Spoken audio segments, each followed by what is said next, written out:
मैं संदेश आज की इस FB लाइव कार्यक्रम में धर्म संस्थापक संघ एवं इसके सभी सदस्यों की ओर से आप सभी मित्रों का स्वागत करता हूं। जैसा कि आप सभी को विदित है कि ये धर्म संस्थापक संघ द्वारा प्रायोजित एक FB लाइव कार्यक्रम है। 25 सितंबर 1990 से प्रारंभ हुआ ये धर्म स्थापना का अभियान आज 33 साल बाद अपनी परिपक्वता की ओर बढ़ता हुआ जा रहा है। धर्म संस्थापक संघ की ओर से धर्म स्थापना और न्याय स्थापना संबंधी अनेक प्रयास विभिन्न स्तरों पर किए जा रहे हैं। इसके लिए गुरु जी द्वारा अनेक लगभग 200 से अधिक पुस्तकों का निर्माण किया गया है, सृजन किया गया है। धर्म को, न्याय को प्रतिपादित किया गया है। 111 न्याय प्रस्तावों के रूप में पूरा पैकेज, न्याय का पैकेज प्रस्तुत किया गया है, जिसे केंद्र एवं राज्यों की विभिन्न सरकारों को, विभिन्न सामाजिक व्यक्तियों को, विभिन्न राजनीतिक गलियारों में जो प्रसिद्ध व्यक्ति हैं उनको और अनेक गणमान्य लोगों को इसको भेजा गया है। और इसका प्रभाव विभिन्न राजनीतिक दलों के कार्यक्रमों में, उनके घोषणा पत्रों में, सामाजिक व्यक्तियों की बातों में परिलक्षित होने लगा है। न्याय की बात उठने लगी है, न्याय का शब्द तैरने लगा है। ये FB लाइव कार्यक्रम एक प्रश्नोत्तर के रूप में आप सभी के सामने प्रस्तुत किया जाता है, जिसमें हम लोग विभिन्न प्रश्नों के माध्यम से श्री गुरु जी से न्याय की समझ को प्राप्त करने का प्रयास करते हैं, न्याय के बोध को प्राप्त करने का प्रयास करते हैं। आप सभी मित्रों से ये आग्रह और निवेदन है कि आप भी, यदि आपके मन में न्याय से संबंधित कोई प्रश्न आए, इस FB लाइव कार्यक्रम को सुनने के बाद में यदि कोई प्रश्न आया करे तो उसे आप इसके कमेंट बॉक्स में डाल सकते हैं, जिसे हमारी टीम ऑब्जर्व करेगी और यथासंभव यदि उसमें से कोई प्रश्न उचित और अच्छा प्रतीत होगा तो उसको लेने का पूरा प्रयास करेंगे। आज मुझे सर्वप्रथम आपको मैं प्रणाम करता हूं और आज के इस FB लाइव कार्यक्रम में श्री शशांक जी ने जानना चाहा है किसानों की समस्या के बारे में। वो ये कहते हैं कि किसानों को अपनी फसल के मूल्य को लेकर के आंदोलन करना पड़ता है। अक्सर वो आंदोलन करते दिखाई देते हैं और उसका कारण ये है कि सरकार द्वारा एक MSP, न्यूनतम समर्थन मूल्य, मिनिमम सपोर्ट प्राइस घोषित किया जाता है, तो उसको लेकर के वो आंदोलन करते रहते हैं कि उसको सरकार बढ़ाए, उसको सरकार बढ़ाए। तो ये MSP का क्या मंतव्य है और न्याय धर्म सभा के पास में इस MSP को लेकर के क्या धारणा है और इस संबंध में उसकी क्या योजना है, क्या प्रस्ताव है, आज हम लोग आपसे ये जानने के लिए मुखातिब हैं। किसानों का मामला बहुत महत्वपूर्ण है। वास्तव में अर्थव्यवस्था की रीढ़,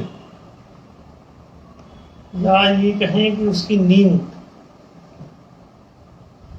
कृषि क्षेत्र है। अगर कृषि क्षेत्र उपेक्षित है, पिछड़ा हुआ है अथवा दरिद्र है अथवा संसाधनों की कमी वाला है, तो किसी भी देश की अर्थव्यवस्था सही नहीं हो सकती। तो इस लिहाज से आप देखें तो कृषि क्षेत्र एक बहुत महत्वपूर्ण क्षेत्र है। इवन जो वाणिज्यिक क्षेत्र में कच्चा माल लगता है, वाणिज्यिक अर्थव्यवस्था को विकसित करने के लिए जो बेसिक उसका रिक्वायरमेंट है, वो कृषि क्षेत्र से ही आता है। जैसे कि मान लीजिए कि कोई आटे की चक्की वाणिज्यिक क्षेत्र में लगी, कोई आटा बना के बेच रहा है, फ्लोर मिल लगा रखा है उसने, तो उसको गेहूं की जरूरत कृषि क्षेत्र से पड़ेगी। गेहूं की सप्लाई वही करेगा। दाल मिल किसी ने लगाई हुई है तो दाल बनाने के लिए उसको अरहर या दूसरी दलहन जो फसलें हैं वो सब कृषि क्षेत्र से मिलेंगी। तिलहन कृषि क्षेत्र से आएगा तभी वो तेल बना पाएगा।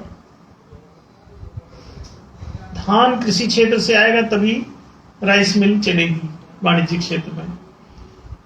गन्ना किसान से आएगा तभी चीनी मिलें लगेंगी समाज में वाणिज्यिक क्षेत्र में। मतलब वाणिज्य की मैक्सिमम गतिविधियां, अधिकांश बातें कृषि क्षेत्र पर निर्भर होती हैं। और कृषि क्षेत्र यदि प्रॉपर समृद्ध नहीं है, संसाधन से युक्त नहीं है, तो ऐसी दशा में कृषि क्षेत्र पिछड़ जाएगा। और पिछड़ा हुआ सप्लायर आगे की अर्थव्यवस्था को क्या दे पाएगा? जाहिर है उसकी सप्लाई कमजोर हो जाएगी। फिर आप आयात करने लगेंगे, बाहरी चीजों पर मशक्कत करने लगेंगे, अथवा वाणिज्यिक क्षेत्र में कृषि को घुसाने की कोशिश करने लगेंगे। बड़े बड़े सेठ लोग जो है अपने बड़े बड़े फार्म बनाने लगेंगे। तो ऐसी दशा में क्या होगा? कृषि क्षेत्र गुलामी की तरफ बढ़ेगा। यहां पर जो ये समर्थन मूल्य की मांग है, अपनी कीमतों के भुगतान की जो चाहत है कि प्रॉपर उनको मिले, ये क्या बताता है? कृषि क्षेत्र ये जितनी भी बातें हमने कही उन सभी मामलों में पिछड़ गया है। उसमें रिसोर्स का भी अभाव है, उसमें कौशल्य का भी अभाव होगा, यानी शिक्षा प्रशिक्षण प्रॉपर नहीं हो रहा है। दूसरी बात, उसके लिए जो रिक्वायर्ड जो चीजें हैं फसल उगाने के लिए, फिर फसल को रखने के लिए, फसल को मार्केट में बेचने के लिए, वाणिज्यिक क्षेत्र तक पहुंचाने के लिए, ये सभी जो सुविधाएं हैं कृषि क्षेत्र से संबंधित, वो पिछड़ी हुई है। अब जो पिछड़े हुए आदमी सामने आएंगे उनकी समस्याएं लेके, तो आप उनकी समस्याओं के जो ये मूल कारण है उनको निपटाएंगे नहीं, आप उनकी मदद करने लगेंगे।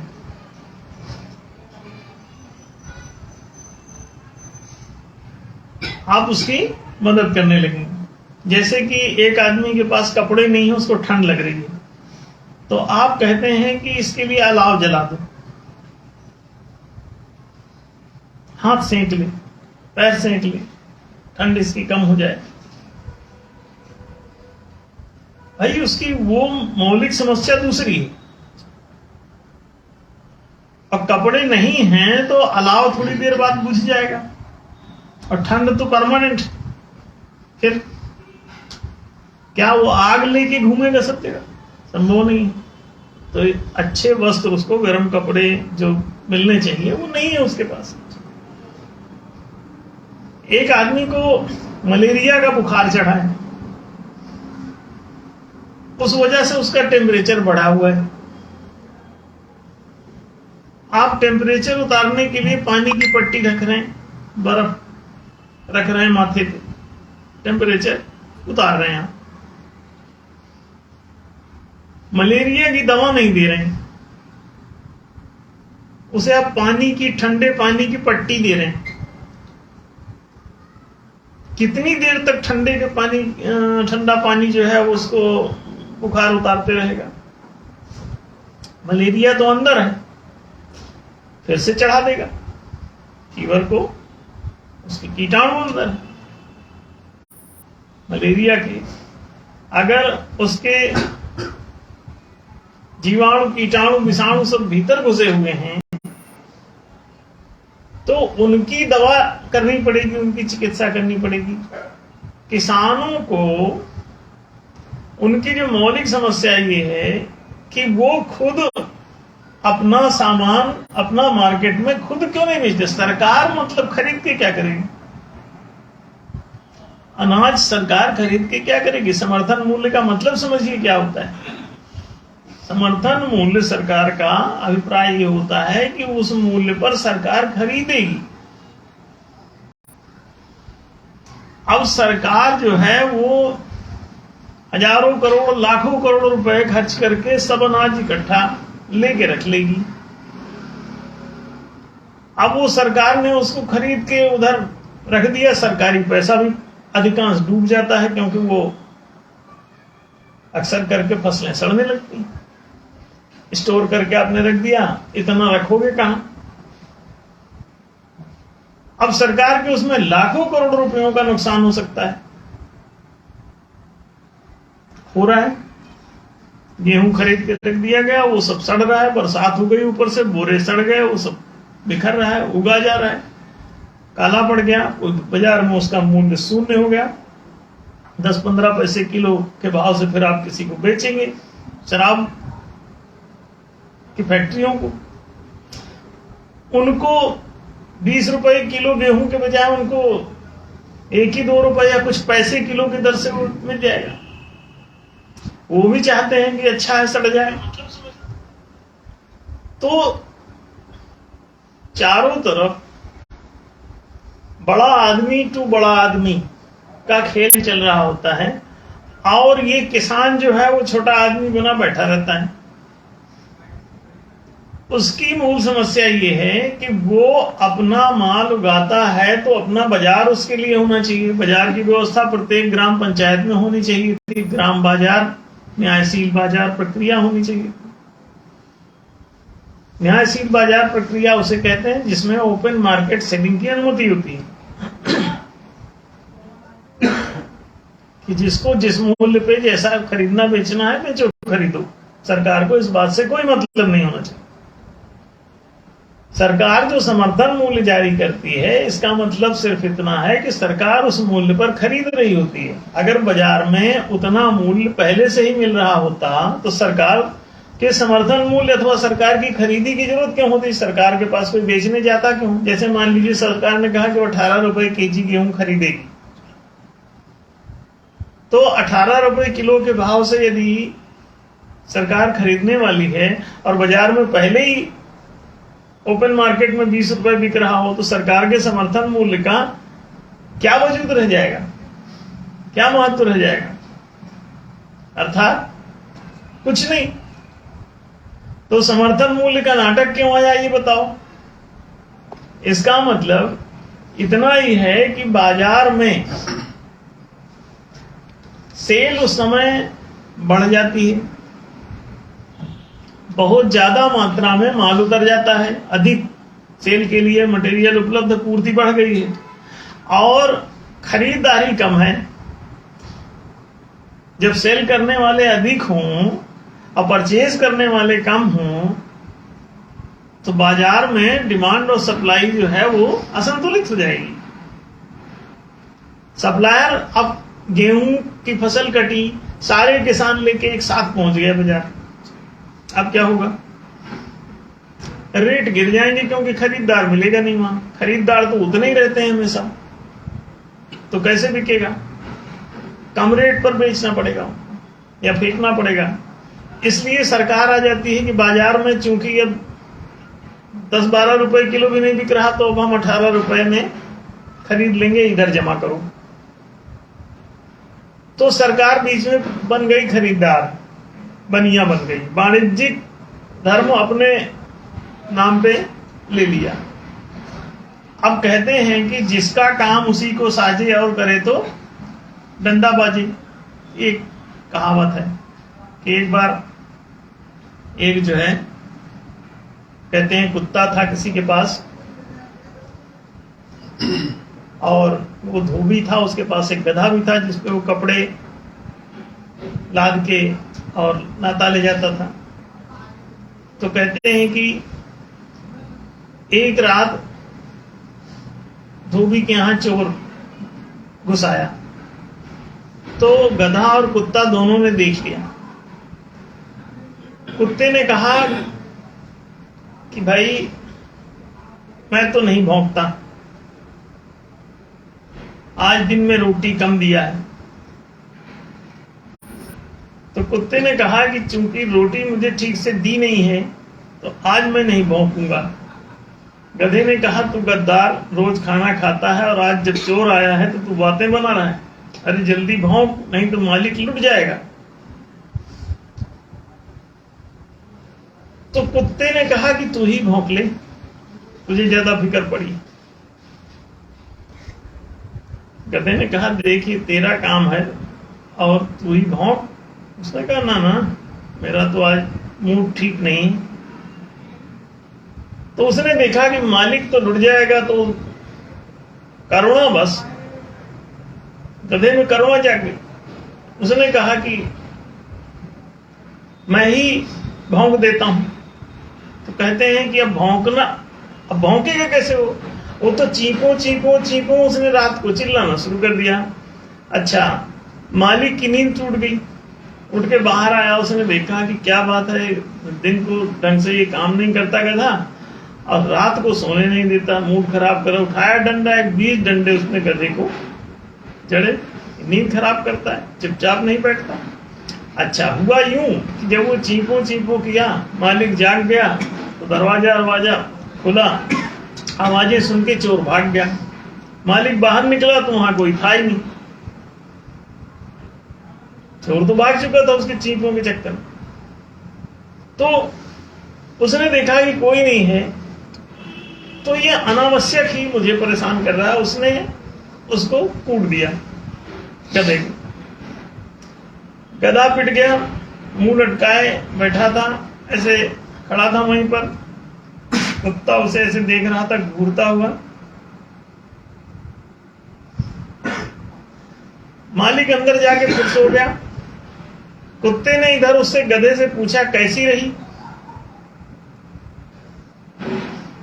तो उसने कहा कि तूने मुझे पिटवा दिया और कह रहा है कैसी रही। उसने कहा मैंने नहीं पिटवाया, तेरे काम ने तुझे पिटवाया। जिसका काम उसी को साजे और करे तो डंडा बाजे। तो ये कथा भारत में बड़ी फेमस है। तो जिसका काम उसी को साजे। किसान को चाहिए कि वो खेती करे। बनिए लोग खेती में कहां घुसे जा रहे हैं।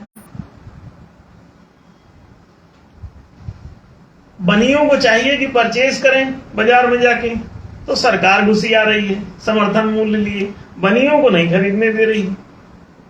अरे बनिए बाजार में जिस रेट पे ले रहे हैं उनको खरीदने दो, और किसान जिस रेट पे बेचना चाहता है उसे बेचने दो। तुम बीच में कहां घुस रहे हो। तो आप लोग कहेंगे कि ऐसे में तो किसान लुट जाएगा, क्योंकि उसको तो बहुत कम रेट पर बेचना पड़ेगा अगर समर्थन मूल्य नहीं आएगा तो। नहीं, इसीलिए तो हमने पहले कहानी बता दी आपको, कौन सी, संसाधन वाली, कि जो उसके रिक्वायरमेंट हैं अगर आप किसी क्षेत्र के पूरे नहीं कर रहे हैं। किसानों को जमीन मिल नहीं रही प्रॉपर, एक तो, फिर उसके बाद उनके पास ट्रैक्टर नहीं है, पंप नहीं है, जुताई सिंचाई का साधन नहीं है।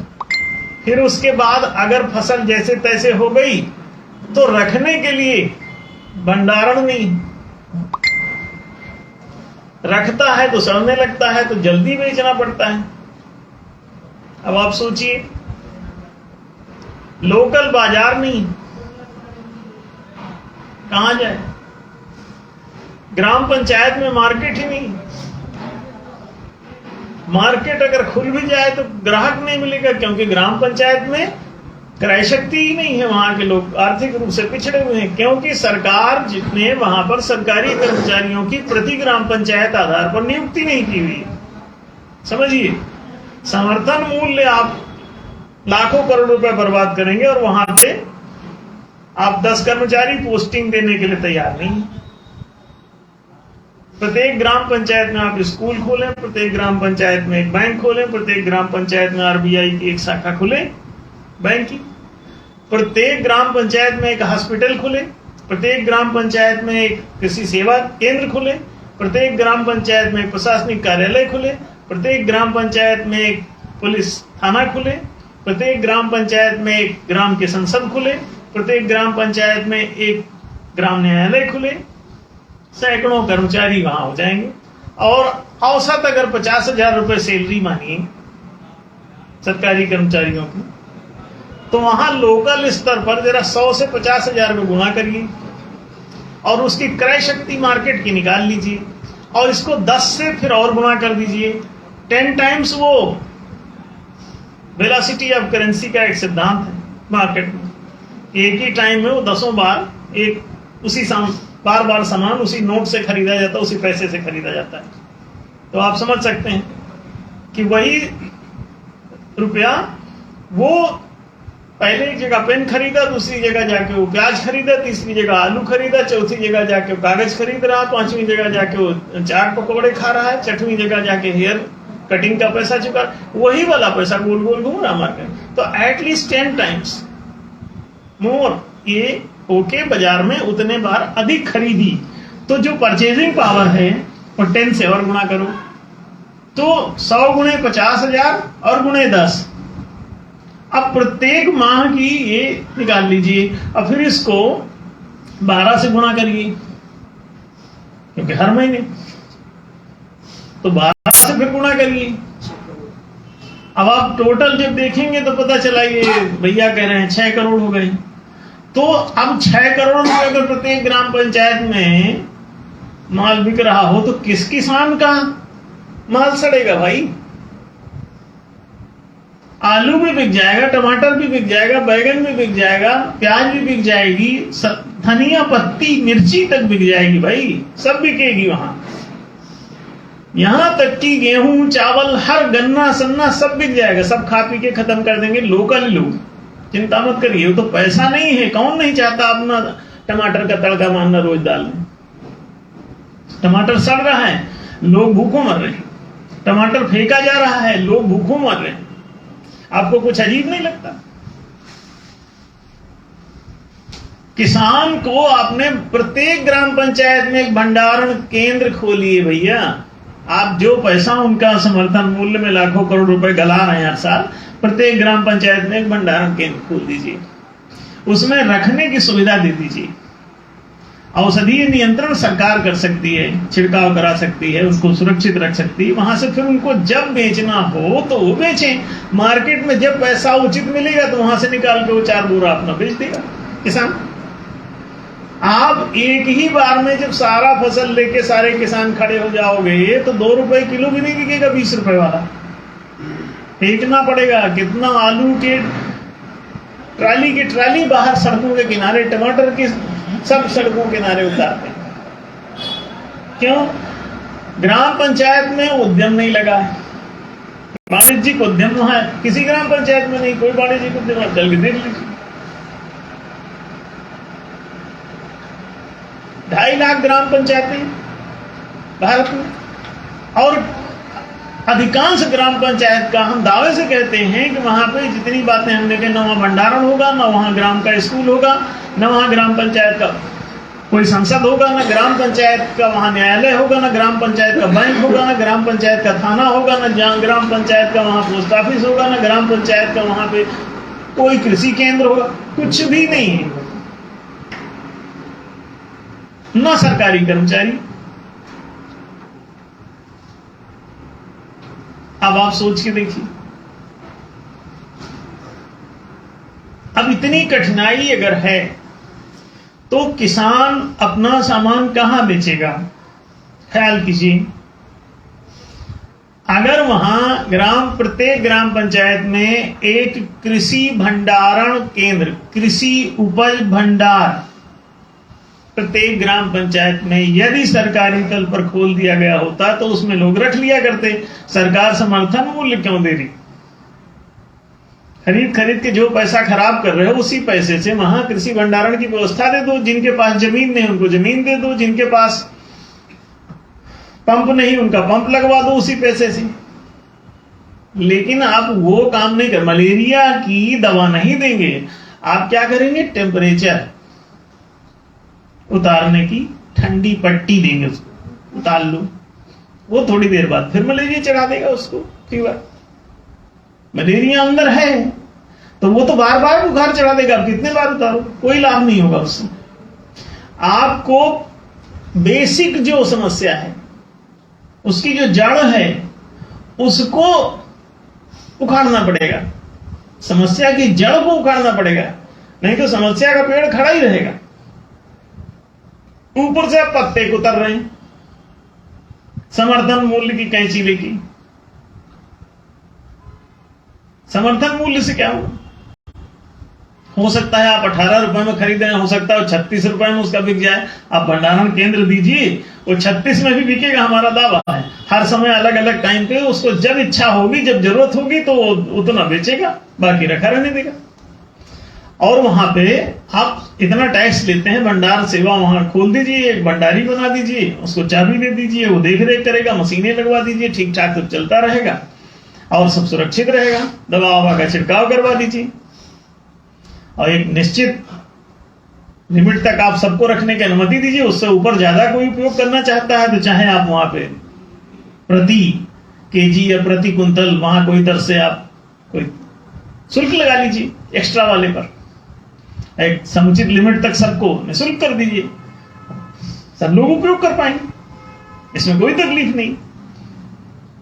तो हर किसान को वहां हर सामान, फलों को रखने की व्यवस्था, आलू रखने की व्यवस्था, प्याज रखने की व्यवस्था, गेहूं रखने की व्यवस्था, ये सब वहां भंडारण केंद्र खोल दो ग्राम पंचायत स्तर के। सबको पता रहता है कितना उत्पादन है, लगभग कितने बड़े भंडार की जरूरत है, तो बना सकती है सरकार। कृषि सेवा केंद्र चाहिए वहां, जो किसानों की वही समस्या निपटा दे। जिसके पास जमीन नहीं, भूमिहीन किसान को भूमि खरीदवा दो। अभी उल्टा है, बनियों के यहां जमीनें वो सब दर्ज हैं, लिक्विडिटी मिल नहीं रही है, तो बनिए को पूंजी चाहिए, वो जमीन रखे बैठा है, वो जमीन पे काम नहीं कर सकता। और जो जमीन पे काम कर सकता है उसके पास जमीन नहीं है, बनिए को पूंजी चाहिए। आप लिक्विफाई कर दो इसको, उसको पूंजी मिल जाएगी बनिए को, और इसको जमीन मिल जाएगी किसान को। तो अब देखिए, ये सब सरल है। भंडारण की व्यवस्था कर दीजिए, समर्थन मूल्य की जरूरत नहीं। समर्थन मूल्य आप बनिए को खरीदने देने के बजाय आप खुद खरीद रहे हैं। भाई आपको क्या जरूरत है? राज्य का काम जनता को शिक्षा देना, रोजगार देना, सुविधाएं, आवासीय सुविधाएं देना और चिकित्सा आदि संरक्षण सेवाएं देना, ये काम है सरकार का। तो सरकार ये चारों काम तो कर नहीं रही, वो सामान खरीदने पहुंच गई। तो फिर वो गधे कुत्ते वाली स्थिति है, जिसका काम उसी को साजे और करे तो डंडा बाजे, तो डंडे बज रहे हैं किसी न किसी को। लड़ाइयां चल रही हैं, आंदोलन हो रहे हैं, धरने हो रहे हैं, मारकाट मच रही है, आत्महत्याएं हो रही हैं। ये तो होगा ही। क्यों? समस्या जो भी क्यों है, मौलिक जो हल है वही करना होगा। अगर किसी को कपड़े न पहनने की वजह से ठंड लग रही है तो उसको आग सेकवाने से समस्या का हल नहीं होगा, उसे कपड़े ही खरीदने होंगे। गर्म कपड़े पहने घूमता रहेगा, आग भी लेके उसे सेकने की जरूरत नहीं पड़ेगी। तो ये जो ऊपरी जो समाधान करने की चेष्टा चलती है, ये जानबूझ के बदमाशी की जाती है। ऐसा नहीं कि हम जो बातें बोल रहे हैं ये दुनिया के लोगों को पता नहीं, दे नो इट।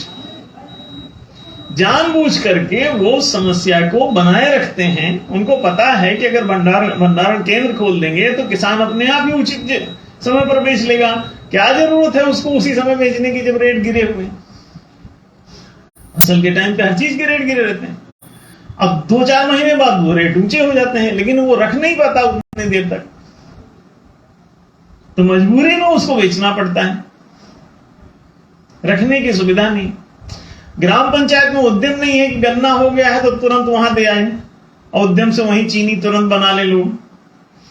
अरे ये घर घर में आप मिल क्यों लगा रहे हो? आप हर घर में कह दो अपना अपना कोल्हू पेरो बनाओ, गुड़ बनाओ, चीनी बनाओ, बेचो। अब बनिए लोग वहीं ले लिया करेंगे, हर घर में एक कोल्हू पेरते रहेंगे। पहले हर तेली होता था, हर घर में एक कोल्हू लगाए बैठा रहता था, सरसों होगी वहीं उसको दे आए लोग, उसने तेल बनाया, बेचा और इनको पैसा दे दिया। उसका भी रोजगार चल रहा है, किसानों को भी पैसा मिल रहा है।